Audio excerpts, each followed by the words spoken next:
और अब बात करेंगे पश्चिम बंगाल की, जहां सेकंड फेज की 142 सीटों पर वोटिंग लगातार जारी है। अब तक कई नामचीन हस्तियां वोट के अधिकार का इस्तेमाल कर चुकी हैं, यानी पोलिंग बूथ पर पहुंच रही हैं, वोट डाल रही हैं। और इनमें बीजेपी नेता और बांग्लादेश में उच्चायुक्त नियुक्त किए गए पूर्व मंत्री दिनेश त्रिवेदी, बीजेपी नेता रूपा गांगुली और टीएमसी के सांसद महुआ मोइत्रा भी शामिल हैं। इनमें ज्यादातर सीटें ऐसी हैं सेकंड फेज में जहां से टीएमसी पिछले 2 या 3 बार से लगातार चुनाव जीत रही है। 2021 के विधानसभा चुनाव में टीएमसी ने 142 में से 123 सीटों पर जीत दर्ज की थी और सेकंड फेज के चुनाव में सबसे कड़ा मुकाबला भवानीपुर सीट पर होने वाला है। यह सीएम ममता बनर्जी की परंपरागत सीट है और ममता के खिलाफ बीजेपी नेता शुभेंदु अधिकारी चुनावी मैदान में है। शुभेंदु 2021 में ममता को नंदीग्राम से हरा चुके हैं। 142 सीटों में भांगड़ में सबसे ज्यादा 19 उम्मीदवार मैदान में हैं। गोघाट की बात करें तो सबसे कम 5 उम्मीदवार यहां पर है। क्षेत्रफल के हिसाब से सबसे बड़ा विधानसभा क्षेत्र कल्याणी है, जबकि सबसे छोटा जोरान साको है।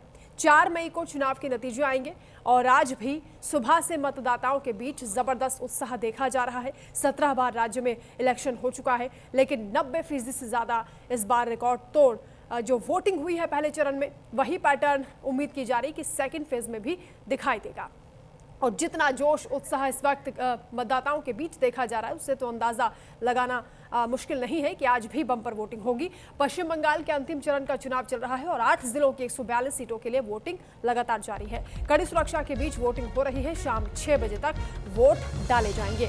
सुरक्षा कड़ी कर दी गई है। सभी तरह के यहाँ इंतजाम किए गए हैं ताकि पारदर्शी और निष्पक्ष ढंग से, शांतिपूर्ण ढंग से चुनाव संपन्न कराए जाएं। तो दूसरे चरण के लिए 142 सीटों पर वोटिंग शुरू हो गई है। सुबह 7 बजे से हालांकि मतदान शुरू होना था, लेकिन सुबह 5:30 बजे से ही लोग पोलिंग बूथों पर पहुंचने लगे। कई जगह लंबी लंबी कतारें भी देखी जा रही हैं और राज्य में चुनाव में ये पहली बार ऐसा ट्रेंड दिखाई दे रहा है जब इतनी बड़ी संख्या में पोलिंग बूथों पर मतदाता पहुंच रहे हैं।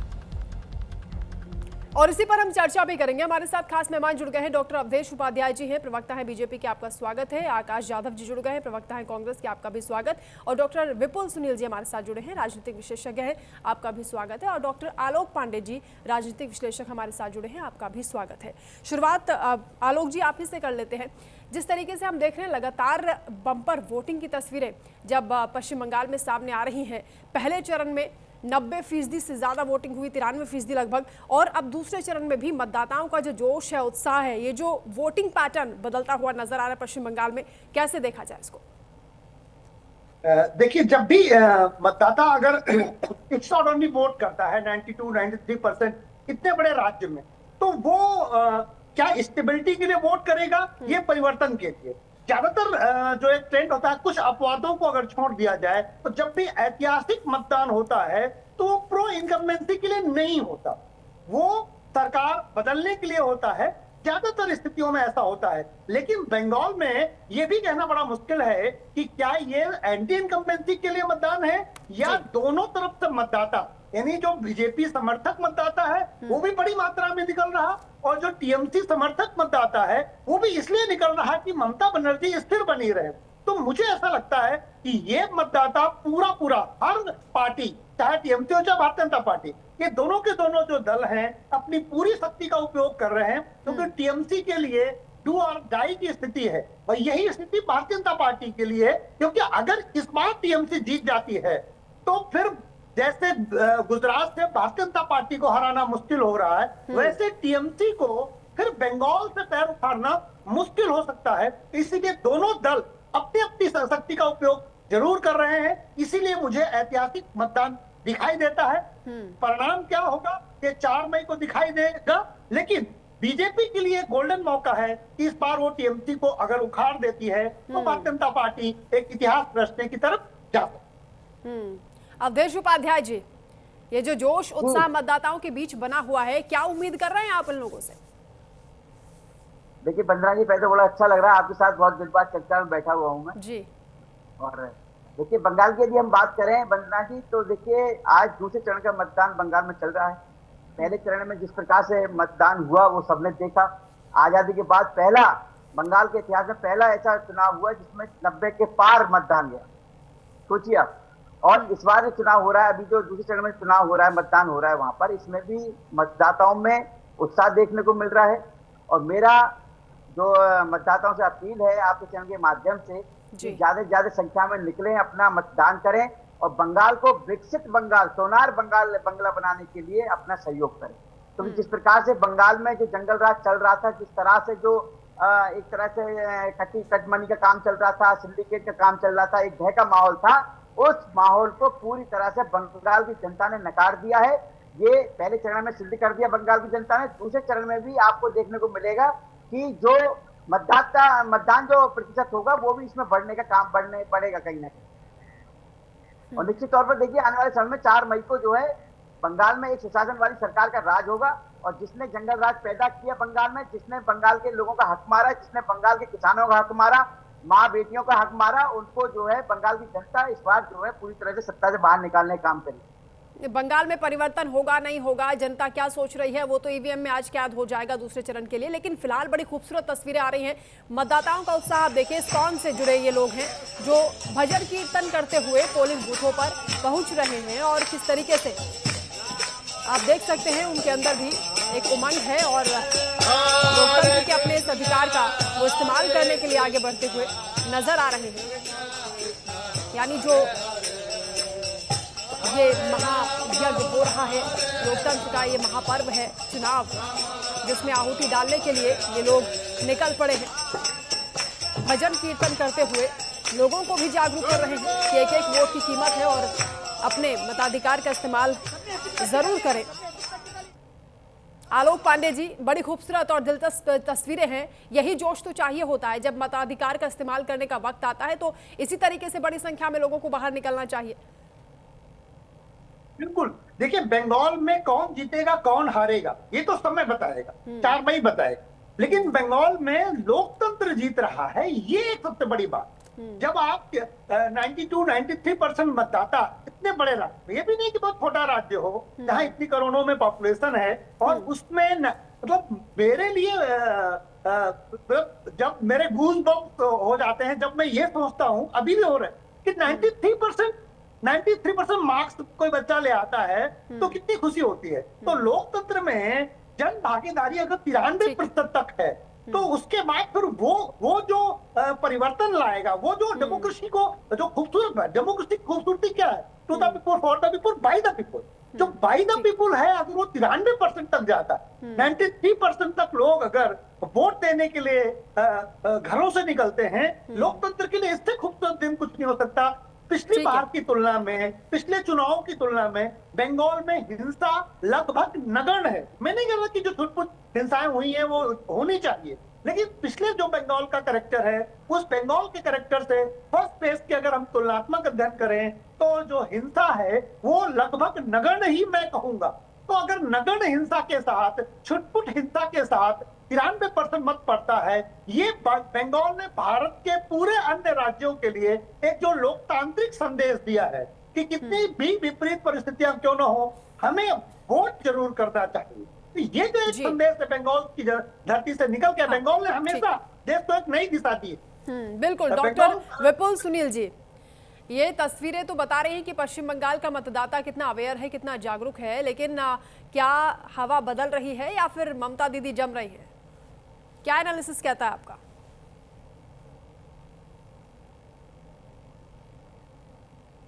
डॉक्टर विपुल जी।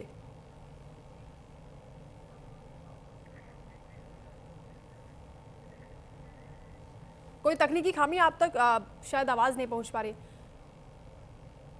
विपुल जी सुन पा रहे हैं आप? ठीक है, दोबारा लौटेंगे आपके पास। आकाश यादव जी, सीधी टक्कर टीएमसी और बीजेपी में मानी जा रही है, कांग्रेस इस बार क्या उम्मीद कर रही है? खाता खुलेगा? देखिए वंदना जी, पश्चिम बंगाल का चुनाव जो है ये सही मायने में आज लोकतंत्र की परीक्षा मैं मानता हूँ।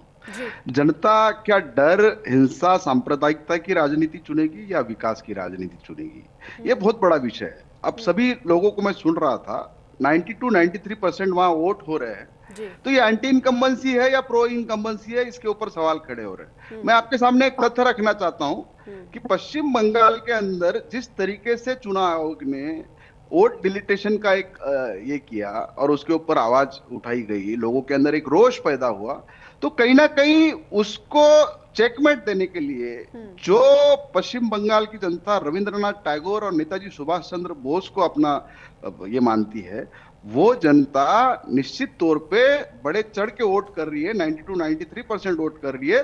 कहीं ना कहीं उनको डर है कि उनके लोकतंत्र अधिकार को ये केंद्र की सरकार सत्ता का दुरुपयोग करके, चुनाव का दुरुपयोग करके उसका हक ना मारे, इसलिए ज्यादा से ज्यादा वोट हो रहे हैं। और मैं ये मानता हूं कि आने वाले 4 तारीख को ज्यादा वोट तो हो रहे हैं, किसके फेवर में हो रहे हैं? कांग्रेस के लिए मैंने आपसे पूछा था सर, कितनी उम्मीद कर रहे हैं आप लोग? देखिए, कांग्रेस का आपने देखा होगा, हमारे नेता आदरणीय राहुल गांधी हो, खड़गे जी हो, जितने भी नेता गए हैं, उनको जिस तरीके से बंगाल की जनता ने प्रतिसाद दिया है, निश्चित तौर पे हम पहले से बेहतर वहां करने जा रहे हैं। मैं ये नहीं कहूंगा कि हम वहां बहुत अच्छा करेंगे, वहां खाता खुलेगा कि नहीं खुलेगा, इतना ही बता दीजिए सर। बिल्कुल खाता खुलेगा, पहले से बहुत अच्छा परफॉर्मेंस हमारा रहेगा। आदरणीय राहुल गांधी की सभा ये खुद कहती है, लाखों लोगों में संख्या में लोग वहां जुड़े हैं। लोग वहां पे विकास की राजनीति चाहते हैं, वहां बदलाव चाहते हैं, वहां युवाओं को रोजगार चाहिए, वहां महिलाओं को सुरक्षा चाहिए। वो सांप्रदायिकता के जो दंगे हो रहे हैं, जिस तरीके से माहौल बना हुआ है, डर का माहौल से बाहर सिर्फ कांग्रेस निकाल सकती है। और आदरणीय राहुल गांधी को एक नया विकल्प बोल के देश की जनता और बंगाल की जनता देख रही है। ये तस्वीरें सामने आ रही है पोलिंग बूथ से।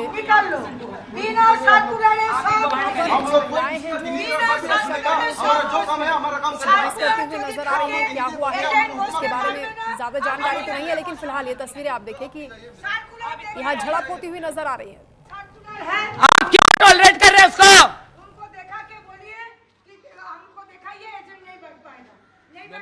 মূল বক্তব্য কি বুথের মধ্যে আপনি এসে তো সরালেন, এদের কি বলতে চাইছেন এনারা? আপনাকে ধাক্কা দিয়ে সরাতে দেখা গেল, ইনি কে? डराएगी मीडिया लगे, आप भी अंदर बैठेगा एजेंट, आप भी अंदर बैठेगा, सर्कुलर मांगिए, सर्कुलर मांगिए, नहीं तो आप भी अंदर बैठेगा।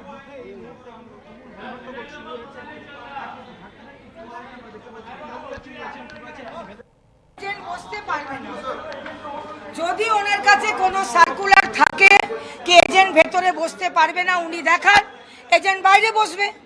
উনি সার্কুলার দেখাতে পাচ্ছেন না, সেই ছোট জায়গার মধ্যে যদি থাকে সবাই বসতেই হবে।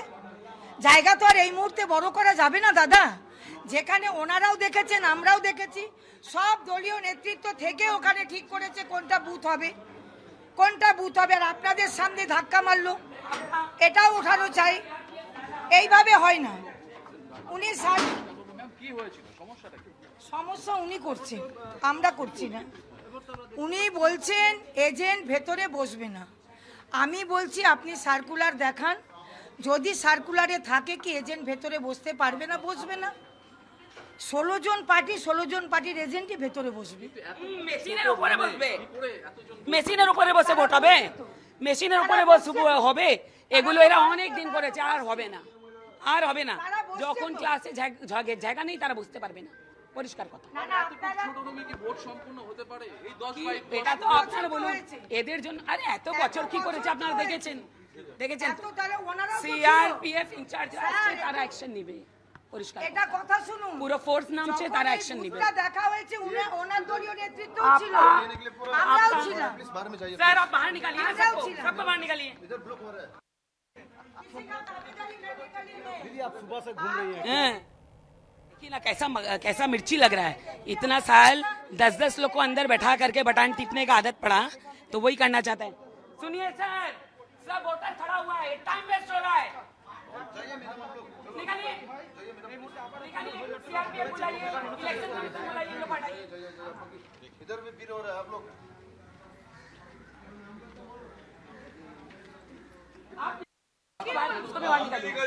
আমি একটাই কথা বলছি স্যার, নির্বাচন কমিশনের যদি কোনো সার্কুলার থাকে কি না ভেতরে এজেন্ট বসতে পারবে না। সমস্যাটা কি হয়েছে? विपुल जी हमारे साथ जुड़े हैं क्या? विपुल जी आवाज पहुंच रही है आप तक? विपुल जी के पास आवाज नहीं पहुंच पा रही है। अवधेश उपाध्याय जी, ये तस्वीरें आप देख रहे थे, क्या समझ में आ रहा है? ऐसा लग रहा है कि एजेंट्स के बैठने की व्यवस्था को लेकर किसी तरह की यहाँ पर स्थिति बन रही है, कहासुनी हो रही है।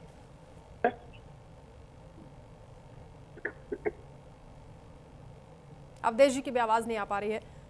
आकाश यादव जी, मुझे आ रही है, ठीक है, बोलिए आ अवधेश रही जी, है मुझे आवाज। बोलिए। जी देखिए वंदना जी, अभी प्रवक्ता कह रहे थे कांग्रेस के कि बंगाल में जो है राहुल गांधी पर उम्मीद है लोगों को, कांग्रेस एक वंदना जी, विकल्प am I है। audible? अरे आप ही के नेता ने, प्रवक्ता जी सुनिए, आप ही के नेता हैं राहुल गांधी जी, उन्होंने स्पष्ट कर दिया था अपनी वीडियो के माध्यम से, उन्होंने एक वीडियो जारी की थी पीछे कि भाई कि बंगाल में टीएमसी ने पूरी तरह से भाजपा को मौका दिया है, भाजपा यहाँ से जीत रही है। ये आप देखिएगा वीडियो उनके राहुल गांधी जी की। आप ही के नेता हैं अधीर रंजन चौधरी जी, अधीर रंजन जी, उन्होंने ये कहा था कि जो सीआरपीएफ है बंगाल में बहुत अच्छा काम कर रही है, और ये दर्शाता है भाई हार में एक्सपर्ट है राहुल गांधी जी, कांग्रेस पार्टी। वो जब ये बात कह रहे हैं कि टीएमसी ने पूरा मौका दे दिया भाजपा को, तो ये पक्का हो गया कि बंगाल में पूरी तरह से भारतीय जनता पार्टी की सरकार बन रही है। दूसरी बात ये कह रहे थे वोट कटिंग की। अरे भाई देखिए, जो वोट कटिंग जो हुई थी, एसआईआर हुई थी, वोट डिविजन हुआ है, उससे तो वोट परसेंटेज कम होना चाहिए था, लेकिन क्या हुआ, वोट परसेंटेज तो और ज्यादा हुआ, 90% से ऊपर गया। तो ये कहीं ना कहीं ये दर्शाता है वंदना जी, जो जिस तरह से पश्चिम बंगाल में जो मतदाता बढ़ चढ़कर हिस्सा ले रहे हैं, जो बेखौफ होकर वोटिंग कर रहे हैं, एक बात तो इससे स्पष्ट है, जो ममता का जो टीएमसी मतलब टेरर, मर्डर और करप्शन, इसको ध्वस्त करने के लिए पूरी तरह से संकल्प लेकर वोट कर रहा है बंगाल का जो लोग।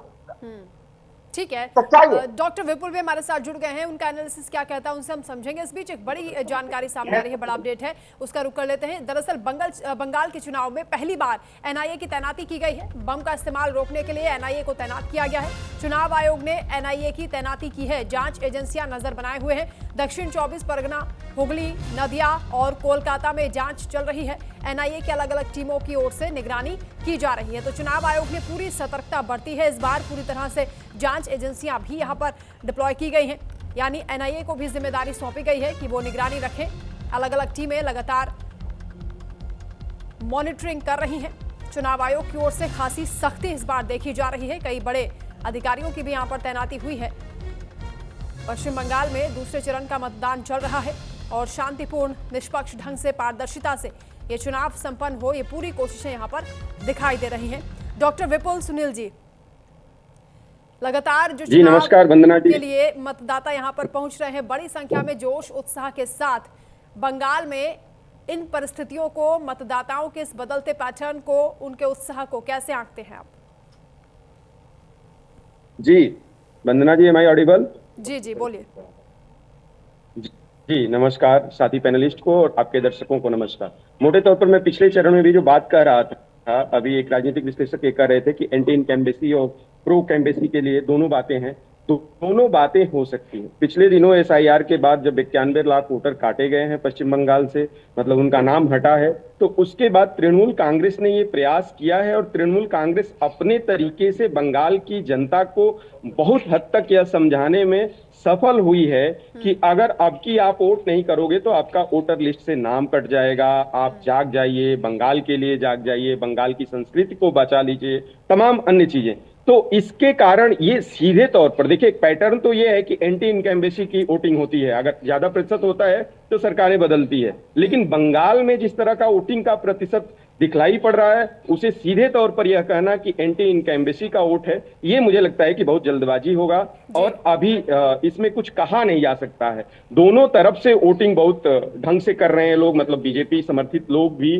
पिछले दिनों क्या था कि पश्चिम बंगाल के अगर आप 3-4 चुनावों को देखेंगी विधानसभा के पीछे के, तो चाहे लेफ्ट की सरकार हो, चाहे तृणमूल की कांग्रेस की सरकार हो, बंगाल का चरित्र इस तरह का है राजनीतिक दलों का कि जो सरकार में होता है वो अराजकता के हद तक अराजक होकर के व्यवहार करता है, मारपीट करते हैं लोग। पिछले दिनों आपने देखा कि पिछले चरण में बीजेपी के एक कैंडिडेट के साथ किस तरह से एक विशेष समुदाय के लोग किस तरह से उसको प्रोवोक करके उसको मारने पीटने तक की हद तक की कार्रवाई करते हैं। क्या बंगाल में दूसरे किसी दल का व्यक्ति चुनाव नहीं लड़ सकता है? इस तरह की स्थितियां हैं। बैनर पोस्टर तक नहीं लगने दिया जा रहा है। तमाम जगहों से ऐसी खबरें आ रही हैं कि अपोजिशन यानी बीजेपी के लोगों का बैनर पोस्टर तक हटा दिया जा रहा है। तो देखिए, दोनों चीजें हैं। सरकार अपने तरीके से, जो कहा जा रहा है बार बार विपक्ष का, तथाकथित तौर पर देश के विपक्ष का यह आरोप है कि अपनी एजेंसी से वह कोशिश कर रही है कि चीजें जो है उसके पक्ष में आए, और उधर से ये है कि अराजकता के आधार पर लंबे समय तक बंगाल का ये चरित्र रहा है कि बंगाल चुनावी राजनीति में अपने तरीके से अराजक माहौल बनाता है। और दूसरे को स्पेस नहीं देता है। लेफ्ट वालों ने लंबे समय तक इसी दीदी को, दीदी की पार्टी के साथ, दीदी के कार्यकर्ताओं की हत्या की, दीदी को जगह जगह बेइज्जत किया। और पता नहीं क्या है सत्ता का चरित्र, मैं समझ नहीं पाता हूं इस चीज को, कि जिस भी दल को सत्ता मिलती है वो उसी चीज में एकदम पहन लेता है, वही वस्त्र धारण कर लेता है।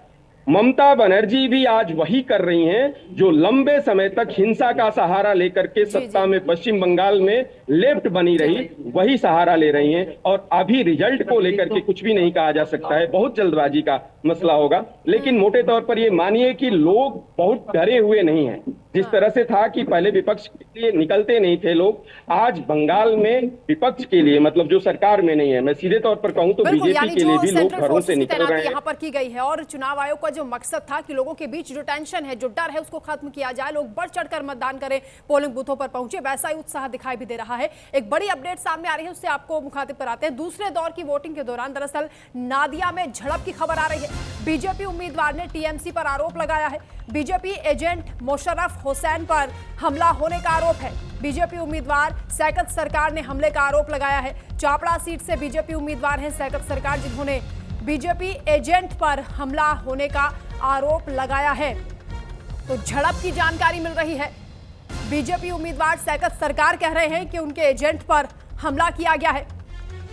अवधेश उपाध्याय जी, चुनाव आयोग की ओर से तो पूरी तैयारी यहां पर की गई थी, इस बार हिंसा की झड़प की कोई गुंजाइश ना रहे, लेकिन दूसरे चरण के चुनाव से पहले भी हिंसा की कई घटनाएं हुई और आज भी झड़प की जानकारी मिल रही है। बिल्कुल बिल्कुल, देखिए ये बौखलाहट है टीएमसी के नेता हुई। कहीं ना कहीं आपने देखा होगा, एक वीडियो भी वायरल हो रही है, जो अपने आईपीएस ऑफिसर है अजय शर्मा जी, वो भी एक जो टीएमसी का वहां का कैंडिडेट है, वो लोगों को भड़का रहा था, लोगों को कहीं ना कहीं लड़ाई झगड़े के लिए उत्साहित कर रहा था। उसके यहाँ भी जाकर उन्होंने वहां पर उसको चेतावनी दी, भाई ऐसा मत करो, नहीं तो आने वाले समय में तुम्हारी जो है तुम मतलब दिक्कत हो जाएगी तुमको। ये कहीं ना कहीं ये दर्शाता है, जिस तरह से इस समय बंगाल में चुनाव हो रहा है ना, पूरी तरह से सीआरपीएफ के अंडर में काम हो रहा है, पुलिस प्रशासन वहां लगा हुआ है। यही कारण है कि किसी भी चुनाव में वहां पर कोई बड़ी हिंसा नहीं हुई है, किसी की कोई हत्या नहीं की गई है। लेकिन फिर भी कुछ बौखलाहट है टीएमसी में, वो भी अब खत्म हो जाएगी बहुत जल्दी, क्योंकि अब ठीक है, इस तरह से बंगाल की जनता। ठीक है डॉक्टर आलोक पांडे जी, अच्छी बात है कि हिंसा इस बार कम हुई है पहले के मुकाबले अगर तुलना यहाँ पर की जाए, लेकिन एक भी अगर हिंसा की घटना हो रही है तो वो भी चिंता की बात है, दुर्भाग्यपूर्ण है। बिल्कुल बन्ना जी, लोकतंत्र में हिंसा का कोई स्थान नहीं है, आदर्श स्थिति तो यही है। लेकिन अगर आदर्श स्थिति को नहीं प्राप्त किया सकता तो आदर्श स्थिति की तरफ चला तो जा सकता है। तो इस बार कम से कम इलेक्शन कमीशन को इस बात की बधाई तो दी ही जा सकती है। मैं बार बार कह रहा हूं कि इस बार इलेक्शन कमीशन ने कमाल कर दिया। 2011 में ऐसा ही चुनाव हुआ था, वरना टीएमसी जीत के नहीं आया। अगर चुनाव निष्पक्ष हो जाता है, भय रहित हो जाता, तो जनता निर्भय होकर जब वोट डालती है तो फिर रियल एक्सप्रेशन आता है। तो 30-34 सालों के जो कम्युनिस्टों का शासन था, 2011 में तृणमूल कांग्रेस आई, उसमें निष्पक्ष चुनाव का एक बहुत बड़ा भूमिका थी। तो क्या मैं मानूं इस बार अगर निष्पक्ष चुनाव हो रहा है तो क्या सत्तारूढ़ दल इस बार प्रतिष्ठित होगा? क्योंकि निष्पक्ष चुनाव जब भी बंगाल में होता है, जब भी पॉलिटिकल हिंसा कम होती है, तो जनता जब वो संदेश देती है, वो संदेश बहुत बड़ा संदेश होता है, वो संदेश सत्तारूढ़ दल के अगेंस्ट होता है। बंगाल का चरित्र है वो किसी को लोकतंत्र में जो वोट का अधिकार मिला है उसका मतलब यही है कि जनता अपने मन से, अपने हिसाब से वोट करे, अपने पसंद के कैंडिडेट का चुनाव करे और उसे पूरी आजादी मिले, किसी तरह का कोई डर ना हो, कोई खौफ ना हो, किसी के धमकाने में वो ना आए, यानी कोई उन्हें परेशान ना करे। इसी बात का ख्याल यहाँ पर रखने की कोशिश भी की जा रही है। लेकिन आकाश जाधव जी, आप कुछ देर पहले कह रहे थे कि एंटी इनकम्बेंसी है, इसके साथ ही आप कह रहे थे कि लोग बदलाव चाहते हैं, तो आप क्या मान रहे हैं कि बीजेपी की लहर आपको नजर आ रही है? ज्यादा से ज्यादा वोटिंग करने का गुंजाइश कर रहा हूँ। ममता बनर्जी भी निकली है बाहर, वो प्रत्याशी निकलेगा ना, क्या निकलना चाहिए। इस बार भवानीपुर में परिवर्तन हो जाएगा दादा। पूरा भाजपा, सब हिंदू बीजेपी को वोट कर रहा है, सब हिंदू बीजेपी को वोट कर रहा है, एकदम तांता लग गया, हिंदू बीजेपी को वोट कर रहा है।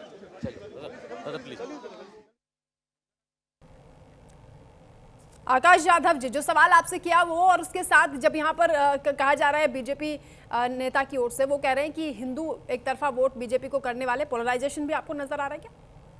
देखिए, इतिहास के अंदर एक आक्रमणधारी था मोहम्मद गजनवी, जिसपे सत्ता पाने का एक जुनून था, उसी तरीके से आज अमित शाह जी को और भाजपा को सत्ता पाने का जुनून हो गया है, और अपना जो ज्ञानेश कुमार नाम का अश्वमेध घोड़ा है उसके माध्यम से वो आज देखिए, अभी हमारे जो धर्माधिकारी जो कैंडिडेट थे वो क्या कह रहे थे कि हिंदू सारे वोट करेंगे। पोलराइजेशन करने की चुनाव के दिन ये राजनीति हो रही है, इसी तरीके की राजनीति पूरे बंगाल में हो रही है। तो ये कहीं ना कहीं निष्पक्षता की ओर जा रहा है क्या चुनाव, ये साबित करता है कि जिस तरीके की भाषा वो बोल रहे हैं। अभी एनआईए का वहां पे आप बता रहे हैं, एनआईए कब लगती है?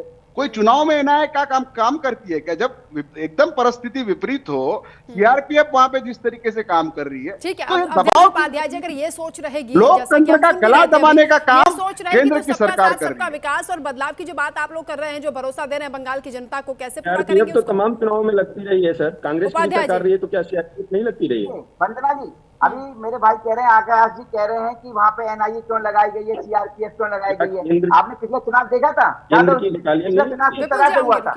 पिछले चुनाव में देखिए ज्यादा भी सुनिए, अगर चुनाव आयोग निष्पक्षता से ये करता है, जनता के अंदर से डर भय मुक्त होता है, तो आपको जरूरत क्यों पड़ रही है? आज अगर आकाश जी, आप ही के सवाल का मैं जवाब दे रहा हूं, सुन लीजिए सर, एक एक करके बात करेंगे, ऐसे समझ में नहीं आएगा। करने का काम अब देश उपाध्याय जी बोल रहे हैं, केवल उनको सुनिए। आकाश जी, रिक्वेस्ट कर रही हूँ आपसे। आपके पास, भाजपा के पास कोई एजेंडा नहीं है, आपको सिर्फ हिंदू मुस्लिम करना है। आपके हिंदू के क्या इस देश के अंदर हिंदुओं को महंगाई से नहीं हो रहा? क्या आपने गैस सिलेंडर हिंदुओं को फ्री में दिया? क्या आपने इस देश के अंदर जो अलग अलग राज्यों में आपकी सरकार है, आकाश जी आप तक आवाज पहुंच रही है सर? आकाश जी, अगर आप मुझे सुन पा रहे हैं तो एक एक करके बात करिए। आपने सवाल उठाया, आपके सवाल को ही मैंने आगे बढ़ाया है सर। सुन लीजिए, अवधेश उपाध्याय जी जवाब दे रहे हैं, उनकी बात सुन लीजिए, एक एक करके बात करिए। आकाश जी कह रहे हैं, आकाश जी नाम लिया गजनबी का, कि गजनबी के था वो सत्ता पाने के लिए कुछ भी कर सकता था। गजनबी की राह पर चल रही है कांग्रेस पार्टी। कांग्रेस पार्टी ने जब कांग्रेस की सरकार रही देश में या राज्यों में, तब हर वो काम किया जो लोकतंत्र के खिलाफ था। इतिहास उठाकर देख लीजिए आकाश जी आप।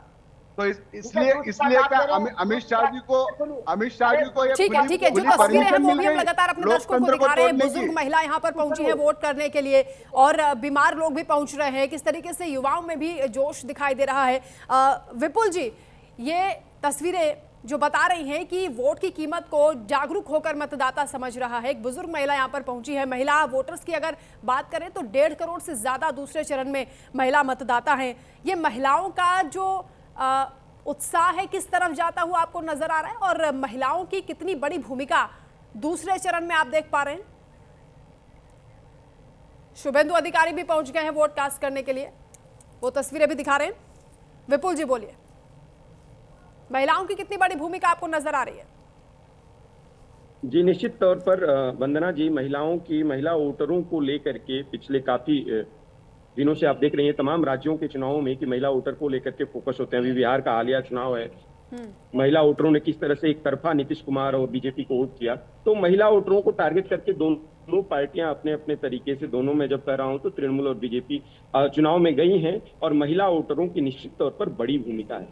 क्या है कि जब भी हिंसा होता है, जब भी अराजकता होती है, तो उसका सबसे ज्यादा शिकार कोई होता है तो महिलाएं होती हैं, बच्चे होते हैं। हिंसक प्रवृत्ति की जो ये राजनीतिक उठापटक चल रही है पश्चिम बंगाल में, उसको अपोज करने के लिए भी मुझे लगता है कि घरों से निकल करके महिलाएं वोट कर रही हैं। और एक तरह की उनके दीदी के प्रति भी मैं कतई ये नहीं कहूंगा कि ममता के प्रति महिलाओं का झुकाव नहीं है। महिलाओं का एक बड़ा वर्ग वहां ममता के प्रति भी झुकाव लेकर के वोट कर रहा है, और महिलाओं की भूमिका निश्चित तौर पर बढ़ सकती है, बढ़ी हुई है। तमाम विधानसभा चुनावों से लेकर के लोकसभा चुनावों में हमने देखा है कि महिला वोटर जिसको पसंद लेकिन कर रही महिलाओं के हैं, लिए तो जिनको जिस अपने राशि हक का की भी लड़ाई ऐलान से किया लेकर- गया है, जो हमने देखा था बिहार में भी, वो दिल्ली में भी देखा, जी, और अब मध्य पश्चिम प्रदेश बंगाल में में, भी बिहार में। 1,500 की बात ममता दीदी कर रही है, उस पर महिलाएं ज्यादा भरोसा करेंगी, या फिर दोगुना देने की बात जो बीजेपी कर रही है, दिल मांगे मोर वाली बात तो नहीं होगी?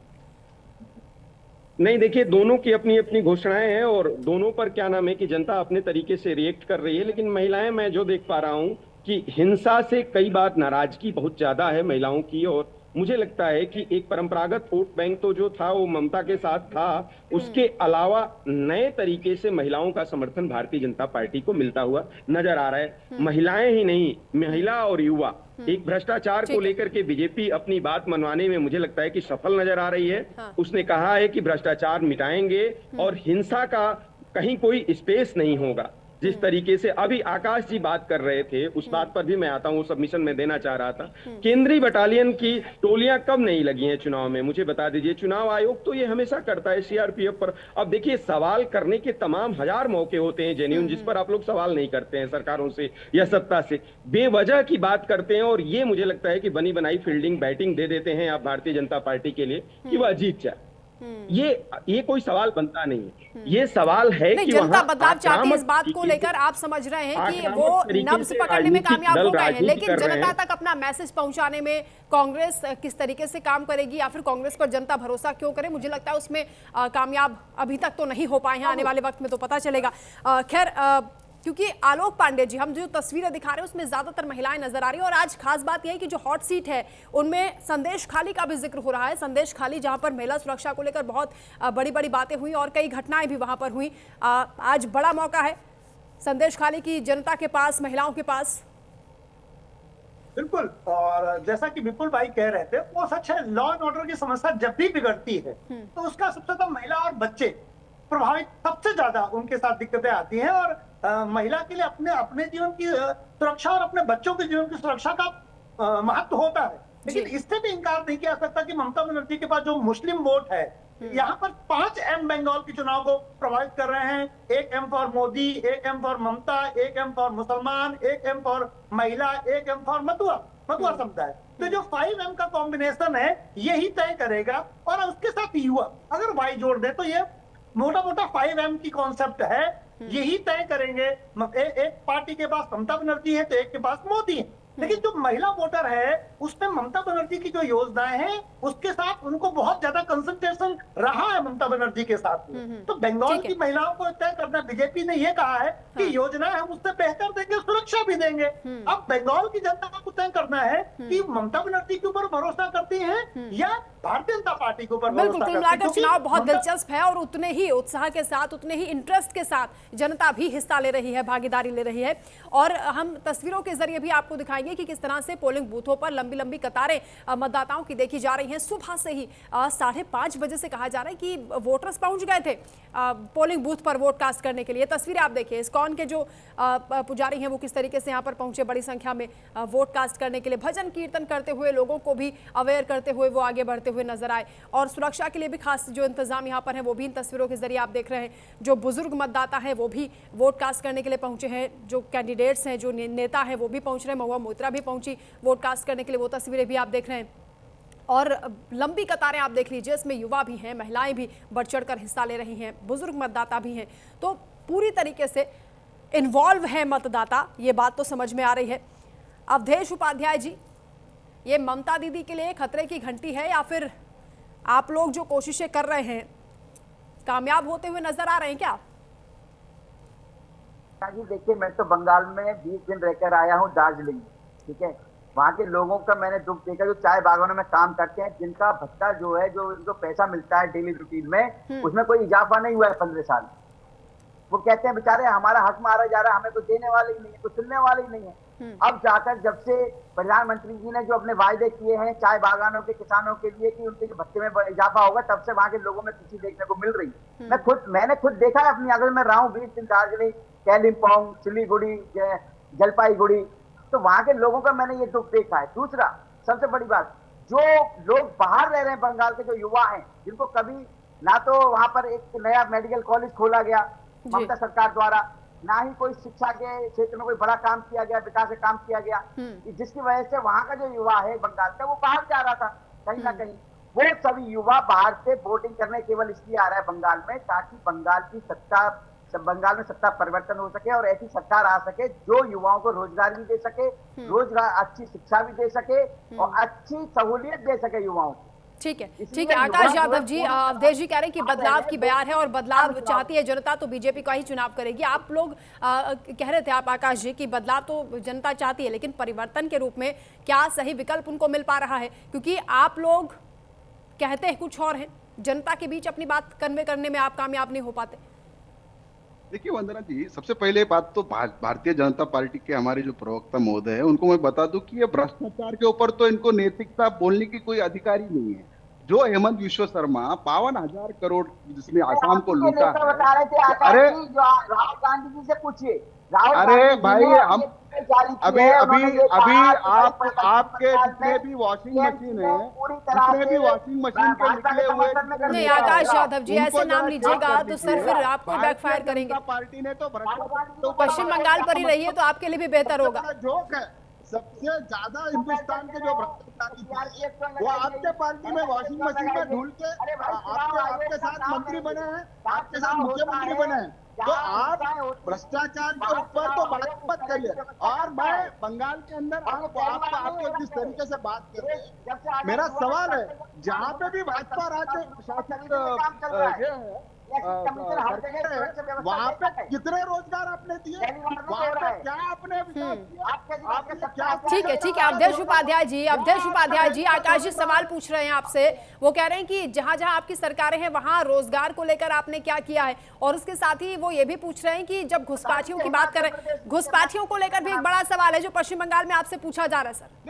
SIR के जरिए भी कितने घुसपैठियों को बाहर किया, ये भी सवाल डॉक्टर अवधेश उपाध्याय जी। हेमंत विश्व शर्मा के ऊपर लगे हुए आरोप के ऊपर ठीक है आकाश यादव जी जवाब सुन लीजिए सर। आकाश जी जवाब सुन लीजिए। आप कंधे से कंधे मिला के आपके मंत्रिमंडल में आपने उनको मुख्यमंत्री बनाया, आपने उनको मुख्यमंत्री बनाया तो हिंसा करने का काम करता है। अरे बंगाल के अंदर लोग परिवर्तन चाहते हैं।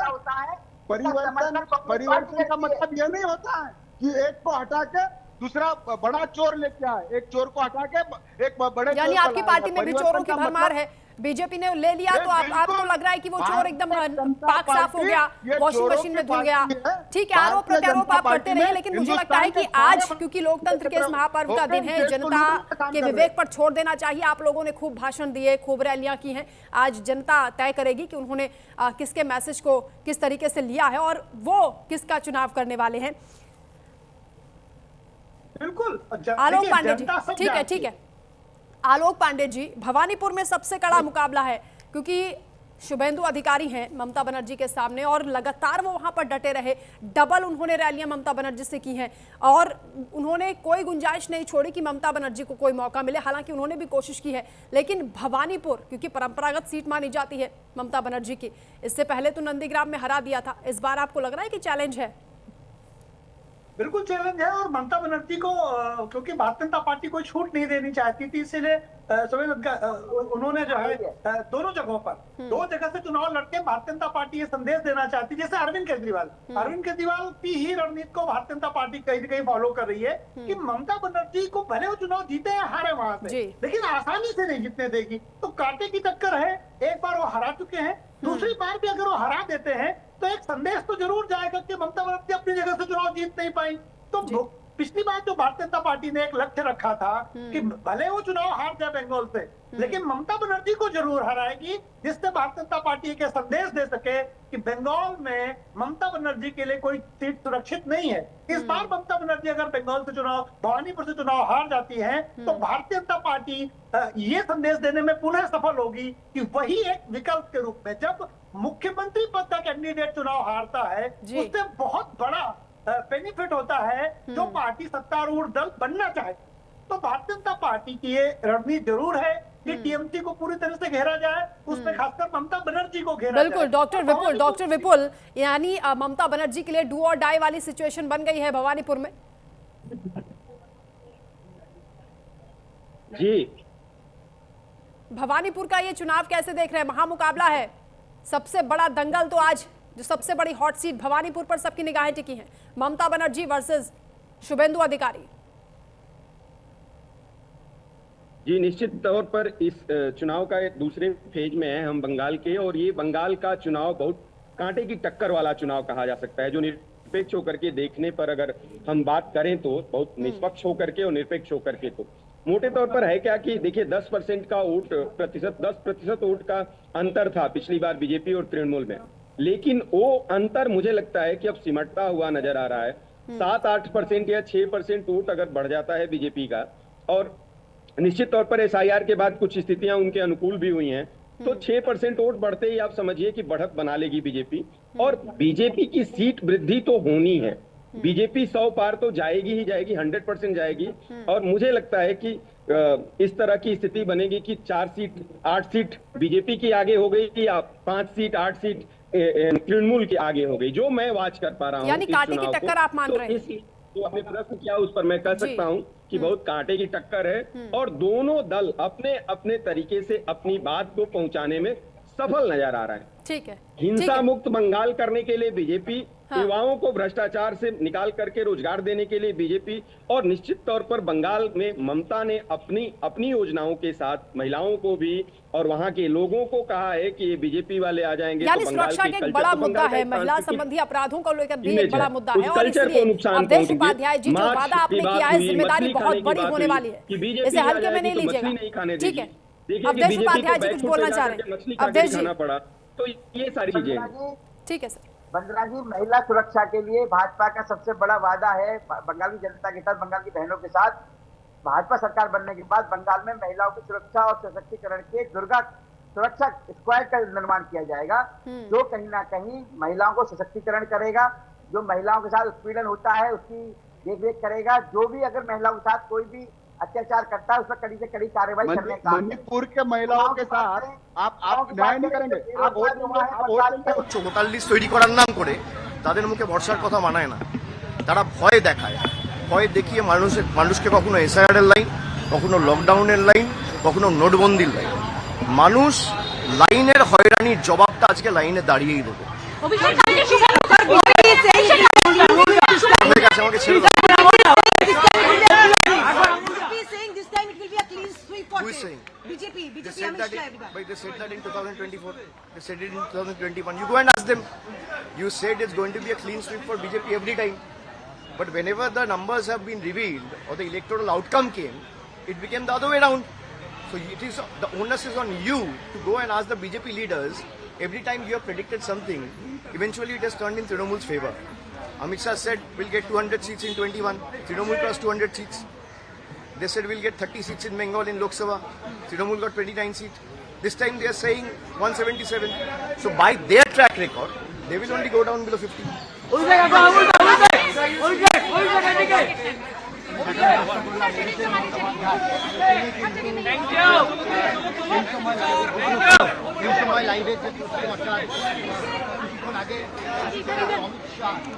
यहाँ पर भी हो सकता है।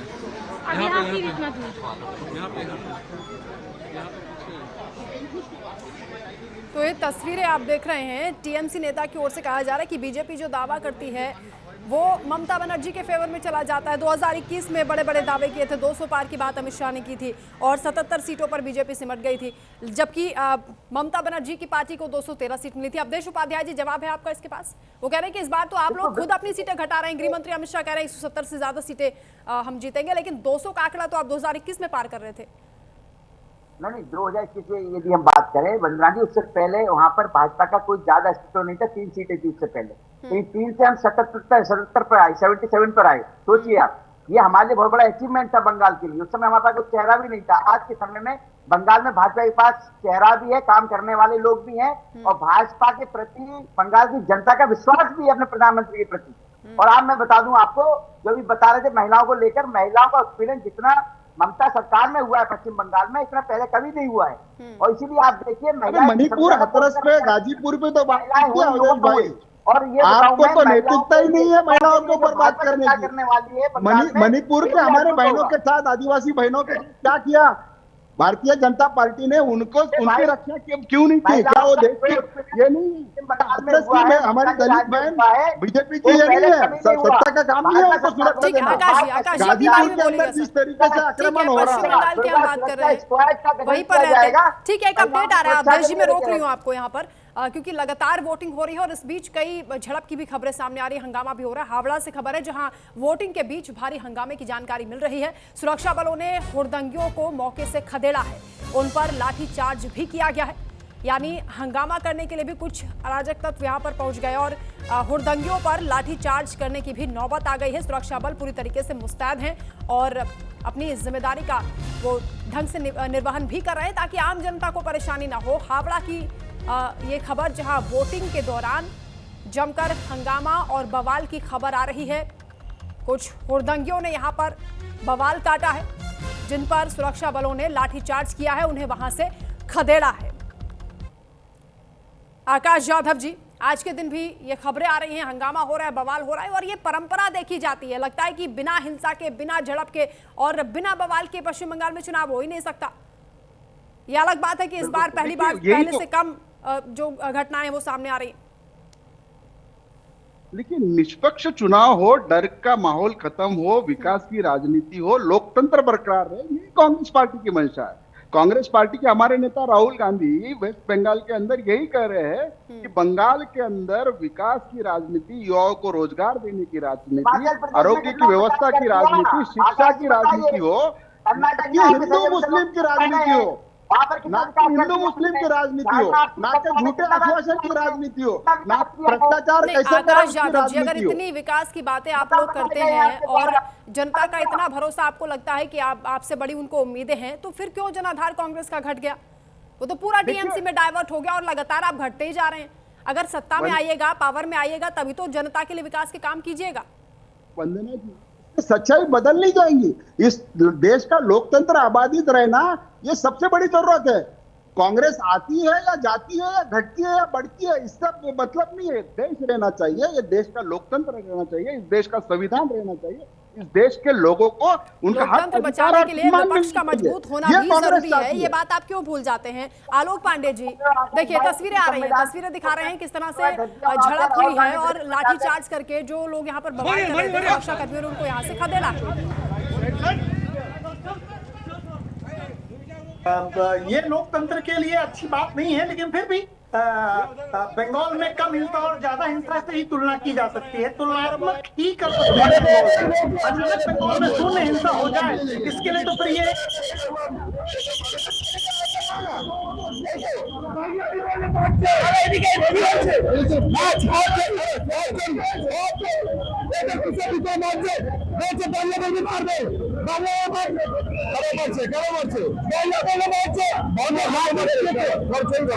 हावड़ा की तस्वीर आपको दिखा रहे हैं, एक्सक्लूसिव तस्वीरें आपकी टीवी स्क्रीन पर है। किस तरीके से यहाँ पर जो लोग बहस करते हुए नजर आ रहे हैं सुरक्षा कर्मियों के साथ, उन्हें यहाँ से हटाया जा रहा है।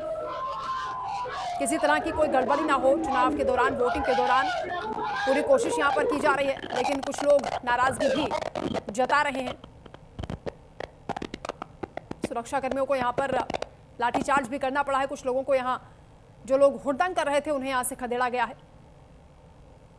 आप देखिए किस तरह से पुलिसकर्मी उठाकर ले जा रहे हैं। जो लोग यहाँ बवाल कर रहे थे उन्हें यहाँ से हटाया जा रहा है। हावड़ा की तस्वीरें आपको दिखा रहे हैं। आज के दिन जब दूसरे चरण की वोटिंग हो रही है और मतदाताओं में जबरदस्त उत्साह देखा जा रहा है, जो कि ऐसा लगता है कि पश्चिम बंगाल की नियति को बदलने वाला चुनाव है। लेकिन इस जोश उत्साह के बीच भी ऐसी खबरें आ रही हैं, ऐसी तस्वीरें आ रही हैं जो चिंता बढ़ाती है।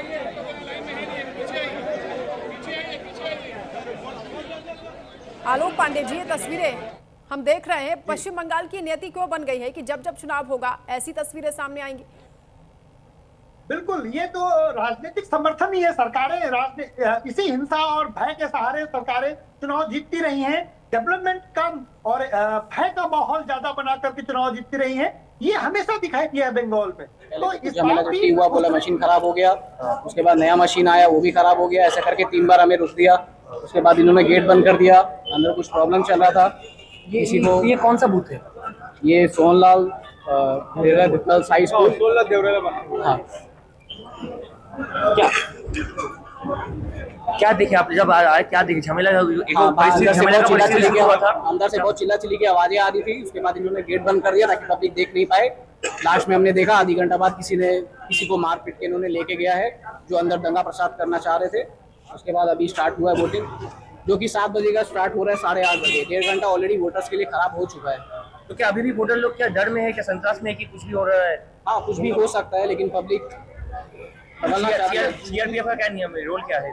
सीआरपीएफ कैसा? सीआरपीएफ का फुल सपोर्ट है, शासन पूरा टाइट है, ऐसा कोई नहीं है कि कोई डर का बात हो। ये हमारे साथ खड़े हैं और भारी तादाद में खड़े हैं कि इसमें कोई डरने की कोई बात नहीं है। उनका फुल सपोर्ट है।